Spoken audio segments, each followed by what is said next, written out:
ಬಾಳೆ ಎಲೆ ಊಟದ ವೈಜ್ಞಾನಿಕ ಹಿನ್ನೆಲೆ ಗೊತ್ತಾ? ಬಾಳೆ ಎಲೆಗಳಲ್ಲಿ ಆಹಾರ ಸೇವನೆ ಮಾಡೋದ್ರಿಂದ ಆರೋಗ್ಯ ಮತ್ತು ಪರಿಸರಕ್ಕೆ ಹಲವು ಪ್ರಯೋಜನಗಳಿವೆ. ಬಾಳೆ ಎಲೆಗಳಲ್ಲಿ ಪಾಲಿಫಿನಾಲ್ ಅನ್ನೋ ಉತ್ಕರ್ಷಣ ನಿರೋಧಕಗಳು ಅಂದ್ರೆ ಆಂಟಿ ಆಕ್ಸಿಡೆಂಟ್ಸ್ ಸಮೃದ್ಧವಾಗಿದೆ. ಬಿಸಿ ಆಹಾರವನ್ನ ಎಲೆಯ ಮೇಲೆ ಬಡಿಸಿದಾಗ ಈ ಪಾಲಿಫಿನಾಲ್ಗಳು ಆಹಾರದಲ್ಲಿ ಬೆರೆತು ನಮ್ಮ ದೇಹವನ್ನ ಸೇರತ್ವೆ.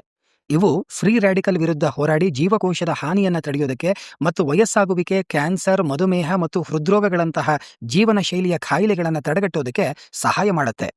ನಿರ್ದಿಷ್ಟವಾಗಿ ಇಜಿಸಿಜಿ ಅನ್ನೋ ಪಾಲಿಫಿನಾಲ್ಗಳು ಅಂಶ ಹೆಚ್ಚಿನ ಮಟ್ಟದಲ್ಲಿ ಇರುತ್ತೆ.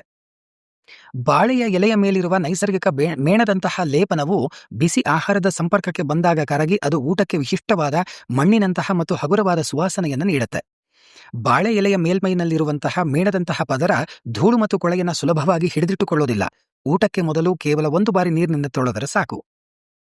ತಟ್ಟೆಗಳನ್ನು ಶುಚಿಗೊಳಿಸಲು ಬಳಸೋ ಮಾರ್ಜಕಗಳು ಅಂದ್ರೆ ಡಿಟರ್ಜೆಂಟ್ ಅಥವಾ ರಾಸಾಯನಿಕ ಯಾವುದೇ ಶೇಷ ಅಂದ್ರೆ ರೆಸಿಡ್ಯೂಸ್ ಆಹಾರದಲ್ಲಿ ಸೇರುವ ಸಾಧ್ಯತೆ ಇರೋದಿಲ್ಲ. ಸೂಕ್ಷ್ಮಜೀವಿ ವಿರೋಧ ಗುಣ ಈ ಬಾಳೆಯಲ್ಲಿ ಇರೋದ್ರಿಂದ ಸೂಕ್ಷ್ಮಜೀವಿ ವಿರೋಧಿ ಗುಣಗಳನ್ನು ಹೊಂದಿದ್ದು ಆಹಾರದಲ್ಲಿರಬಹುದಾದ ಕೆಲವು ಹಾನಿಕಾರಕ ಬ್ಯಾಕ್ಟೀರಿಯಾಗಳ ವಿರುದ್ಧ ಹೋರಾಡೋದಕ್ಕೆ ಸಹಾಯ ಮಾಡುತ್ತೆ. ಬಾಳೆ ಎಲೆಗಳು ಎಕೋ ಫ್ರೆಂಡ್ಲಿ. ಇವು ಸಂಪೂರ್ಣವಾಗಿ ಜೈವಿಕ ವಿಘಟನೀಯ ಆಗಿದ್ದು ಬಳಕೆಯ ನಂತರ ಸುಲಭವಾಗಿ ಮಣ್ಣಿನಲ್ಲಿ ವಿಲೀನಗೊಳ್ಳುತ್ತೆ. ಇದರಿಂದ ಪ್ಲಾಸ್ಟಿಕ್ ಅಥವಾ ಇನ್ಯಾವುದೇ ಪರಿಸರಕ್ಕೆ ಹಾನಿಕಾರಕವಾದ ವಸ್ತುಗಳ ಬಳಕೆ ತಪ್ಪುತ್ತೆ.